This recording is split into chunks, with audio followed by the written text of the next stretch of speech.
ಈ ಜಗತ್ತಿನಲ್ಲಿ ಕೆಲ ಪ್ರೀತಿಗಳು ಮಾತುಗಳಿಂದ ಹೇಳಲಾಗುವುದಿಲ್ಲ. ಅವು ತ್ಯಾಗದಿಂದ, ಕಷ್ಟದಿಂದ ಮತ್ತು ಮೌನದಿಂದ ಮಾತ್ರ ಕಾಣಿಸುತ್ತವೆ. ಅಂತಹ ಒಂದು ಪ್ರೀತಿ ತಂದೆ ಮತ್ತು ಮಗಳ ಪ್ರೀತಿ. ಇದು ಒಂದು ಸಣ್ಣ ಹಳ್ಳಿಯಲ್ಲಿ ನಡೆದ ಕತೆ. ಒಬ್ಬ ಸರಳ ವ್ಯಕ್ತಿಯ ಕತೆ, ಒಬ್ಬ ತಂದೆಯ ಕತೆ ಮತ್ತು ಅವನ ಪ್ರಪಂಚವೇ ಆಗಿದ್ದ ಒಂದು ಮಗಳ ಕತೆ. ಆ ಹಳ್ಳಿಯಲ್ಲಿ ರಾಘವ ಎಂಬ ವ್ಯಕ್ತಿ ವಾಸಿಸುತ್ತಿದ್ದ. ಅವನು ಶ್ರೀಮಂತನಲ್ಲ. ಅವನಿಗೆ ದೊಡ್ಡ ಮನೆ ಇರಲಿಲ್ಲ. ಆದರೆ ಅವನ ಹೃದಯದಲ್ಲಿ ಒಂದು ದೊಡ್ಡ ಸಂಪತ್ತು ಇತ್ತು. ಅದು ಅವನ ಮಗಳು ಕಾವ್ಯ. ಕಾವ್ಯ ಅವನ ಜೀವನದ ಬೆಳಕು. ಆದರೆ ಅವಳ ಜೀವನದಲ್ಲಿ ಒಂದು ದೊಡ್ಡ ಖಾಲಿ ಜಾಗ ಇತ್ತು. ಅವಳ ತಾಯಿ. ಅವಳು ಚಿಕ್ಕವಳಾಗಿದ್ದಾಗಲೇ ಈ ಜಗತ್ತನ್ನು ಬಿಟ್ಟು ಹೋಗಿದ್ದಳು. ಆ ದಿನದಿಂದ ರಾಘವ ಒಂದು ನಿರ್ಧಾರ ಮಾಡಿದ್ದ. ನಾನು ನನ್ನ ಮಗಳಿಗೆ ತಂದೆಯೂ ಆಗಬೇಕು, ತಾಯಿಯೂ ಆಗಬೇಕು. ಪ್ರತಿ ಬೆಳಗ್ಗೆ ಸೂರ್ಯೋದಯಕ್ಕೂ ಮೊದಲು ರಾಘವ ಎದ್ದು ಬಿಡುತ್ತಿದ್ದ. ಮನೆಯ ಕೆಲಸ, ಅಡಿಗೆ, ಮಗಳನ್ನು ಶಾಲೆಗೆ ಸಿದ್ಧಪಡಿಸುವುದು ಎಲ್ಲವನ್ನೂ ಅವನೇ ಮಾಡುತ್ತಿದ್ದ. ಕೆಲ ದಿನ ಅವನ ಹೊಟ್ಟೆ ಖಾಲಿಯಾಗಿರುತ್ತಿತ್ತು. ಆದರೆ ಅವನ ಮಗಳು ಹಸಿದಿರಬಾರದು ಎನ್ನುವುದು ಅವನ ಮೊದಲ ಆದ್ಯತೆ. ತಂದೆಯ ಪ್ರೀತಿ ಹಾಗೆಯೇ ಇರುತ್ತದೆ. ಅದು ಶಬ್ದ ಮಾಡುವುದಿಲ್ಲ, ಆದರೆ ಅದು ಜೀವನವನ್ನು ಕಟ್ಟುತ್ತದೆ. ಒಂದು ದಿನ ಕಾವ್ಯ ಶಾಲೆಯಿಂದ ಮನೆಗೆ ಬಂದಳು. ಅವಳ ಕಣ್ಣಲ್ಲಿ ಒಂದು ಚಿಕ್ಕ ಆಸೆ ಇತ್ತು. ಅವಳು ನಿಧಾನವಾಗಿ ಕೇಳಿದಳು, ಅಪ್ಪ, ನಮ್ಮ ಕ್ಲಾಸಿನ ಎಲ್ಲ ಮಕ್ಕಳಿಗೂ ಹೊಸ ಬ್ಯಾಗ್ ಇದೆ. ನನಗೂ ಒಂದು ಹೊಸ ಬ್ಯಾಗ್ ಕೊಡುತ್ತೀಯಾ? ಆ ಕ್ಷಣ ರಾಧವನ ಹೃದಯ ತಲ್ಲಣಗೊಂಡಿತು. ಅವನ ಬಳಿ ಹಣ ಇರಲಿಲ್ಲ. ಆದರೆ ಮಗಳ ಕಣ್ಣಲ್ಲಿ ಇದ್ದ ಆಶೆಯನ್ನು ಅವನು ತಡೆಯಲಾರದೆ. ಅವನು ನಗುತ್ತಾ ಹೇಳಿದ, ಹೌದು ಕಾವ್ಯ, ನಾಳೆ ನಿನಗೆ ಹೊಸ ಬ್ಯಾಗ್ ತರುತ್ತೇನೆ. ಆ ರಾತ್ರಿ ರಾಘವ ವಿಶ್ರಾಂತಿ ತೆಗೆದುಕೊಳ್ಳಲಿಲ್ಲ. ಇನ್ನಷ್ಟು ಕೆಲಸ ಮಾಡಿದ, ಇನ್ನಷ್ಟು ಕಷ್ಟಪಟ್ಟ. ಕೇವಲ ಒಂದು ಕಾರಣಕ್ಕಾಗಿ, ತನ್ನ ಮಗಳ ಮುಖದಲ್ಲಿ ಒಂದು ನಗು ನೋಡಲು.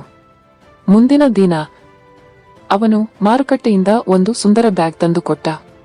ಕಾವ್ಯ ಅದನ್ನು ನೋಡಿದ ಕ್ಷಣ ಅವಳ ಕಣ್ಣಲ್ಲಿ ಸಂತೋಷ ಮಿಂಚಿತು. ಅವಳು ಓಡಿ ಬಂದು ಅಪ್ಪನನ್ನು ಬಿಗಿಯಾಗಿ ಅಪ್ಪಿಕೊಂಡಳು. ಆ ಕ್ಷಣದಲ್ಲಿ ರಾಧವನ ಎಲ್ಲಾ ಕಷ್ಟಗಳು ಮರೆಯಾದವು. ಒಂದು ತಂದೆಗೆ ಮಕ್ಕಳ ನಗು ಈ ಜಗತ್ತಿನ ಅತಿ ದೊಡ್ಡ ಬಹುಮಾನ. ವರ್ಷಗಳು ಕಳೆಯುತ್ತಿವೆ. ಕಾವ್ಯ ಬೆಳೆಯುತ್ತಾಳೆ, ಚೆನ್ನಾಗಿ ಓದುತ್ತಾಳೆ. ಒಂದು ದಿನ ಅವಳು ದೊಡ್ಡ ಕಾಲೇಜಿಗೆ ಸೇರುತ್ತಾಳೆ. ಆದರೆ ಅದಕ್ಕಾಗಿ ಅವಳು ನಗರಕ್ಕೆ ಹೋಗಬೇಕು. ರಾಧವನ ಹೃದಯ ಭಾರವಾಗುತ್ತದೆ. ತನ್ನ ಪ್ರಪಂಚವೇ ಆಗಿದ್ದ ಮಗಳು ಇನ್ನೂ ದೂರ ಹೋಗಬೇಕಾಗಿದೆ.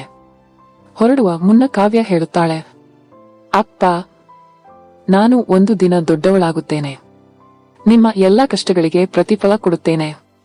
ರಾಧವ ನಗುತ್ತಾ ಹೇಳುತ್ತಾನೆ, ನನಗೆ ಏನೂ ಬೇಡ ಕಾವ್ಯ, ನೀನು ಸಂತೋಷವಾಗಿದ್ದರೆ ಸಾಕು. ನಗರದಲ್ಲಿ ಕಾವ್ಯ ತುಂಬಾ ಕಷ್ಟಪಟ್ಟು ಓದುತ್ತಾಳೆ. ದಿನ ರಾತ್ರಿ ಅವಳ ಕನಸು ಒಂದೇ, ತನ್ನ ತಂದೆಯ ಹೆಮ್ಮೆ ಆಗಬೇಕು. ಕೆಲ ವರ್ಷಗಳ ನಂತರ ಅವಳಿಗೆ ದೊಡ್ಡ ಕಂಪನಿಯಲ್ಲಿ ಕೆಲಸ ಸಿಗುತ್ತದೆ. ಮೊದಲ ಸಂಬಳ ಕೈಗೆ ಬಂದಾಗ ಅವಳಿಗೆ ಮೊದಲಾಗಿ ನೆನಪಾದವರು ಅವಳ ತಂದೆ. ಅವಳು ಹಳ್ಳಿಗೆ ಹಿಂದಿರುಗುತ್ತಾಳೆ. ಮನೆಯ ಮುಂದೆ ರಾಘವ ಹಳೆಯ ಕುರ್ಚಿಯಲ್ಲಿ ಕುಳಿತಿದ್ದಾನೆ. ಕಾವ್ಯ ನಿಧಾನವಾಗಿ ಹೇಳುತ್ತಾಳೆ, ಅಪ್ಪ. ರಾಘವ ತಲೆತ್ತಿ ನೋಡುತ್ತಾನೆ. ಅವನ ಕಣ್ಣುಗಳಲ್ಲಿ ಸಂತೋಷದ ಕಣ್ಣೀರು ತುಂಬುತ್ತದೆ. ಕಾವ್ಯ ಅವನ ಕೈಗೆ ಒಂದು ಕವರನ್ನು ಕೊಡುತ್ತಾಳೆ. ಅಪ್ಪ, ಇದು ನನ್ನ ಮೊದಲ ಸಂಬಳ. ರಾಘವ ನಿಧಾನವಾಗಿ ಹೇಳುತ್ತಾನೆ, ಈ ಹಣ ನನಗೆ ಬೇಡ, ಇದು ನಿನ್ನ ಶ್ರಮದ ಫಲ. ಆದರೆ ಕಾವ್ಯ ಅಳುತ್ತಾ ಹೇಳುತ್ತಾಳೆ, ಅಪ್ಪ, ನಾನು ಇಂದು ಇಲ್ಲಿ ನಿಂತಿದ್ದೇನೆ ಅಂದ್ರೆ ಅದು ನಿಮ್ಮ ಕಾರಣ. ಆ ದಿನ ಕಾವ್ಯ ತನ್ನ ಅಪ್ಪನನ್ನು ಒಂದು ಹೊಸ ಮನೆಯ ಮುಂದೆ ಕರೆದೊಯ್ಯುತ್ತಾಳೆ. ರಾಘವ ಆಶ್ಚರ್ಯದಿಂದ ಕೇಳುತ್ತಾನೆ, ಇದು ಯಾರ ಮನೆ? ಕಾವ್ಯ ನಗುತ್ತಾ ಹೇಳುತ್ತಾಳೆ, ಅಪ್ಪ, ಇದು ನಮ್ಮ ಮನೆ. ಆ ಕ್ಷಣದಲ್ಲಿ ರಾಘವನ ಕಣ್ಣಲ್ಲಿ ಕಣ್ಣೀರು ಹರಿಯುತ್ತದೆ. ಅವನು ನಿಧಾನವಾಗಿ ಹೇಳುತ್ತಾನೆ, ನಾನು ನಿನಗೆ ಒಂದು ಬ್ಯಾಗ್ ಕೊಡಲು ಎಷ್ಟು ಕಷ್ಟಪಟ್ಟೆ. ಆದರೆ ಇಂದು ನೀನು ನನಗೆ ಒಂದು ಮನೆ ಕೊಟ್ಟಿದ್ದೀಯಾ. ಮಗಳು ಅಪ್ಪನನ್ನು ಬಿಗಿಯಾಗಿ ಅಪ್ಪಿಕೊಳ್ಳುತ್ತಾಳೆ. ಈ ಜಗತ್ತಿನಲ್ಲಿ ತಂದೆಯ ಪ್ರೀತಿ ಹೆಚ್ಚು ಮಾತನಾಡುವುದಿಲ್ಲ. ಆದರೆ ಅವರ ಮೌನ ತ್ಯಾಗಗಳು ಮಕ್ಕಳ ಭವಿಷ್ಯವನ್ನು ಕಟ್ಟುತ್ತವೆ.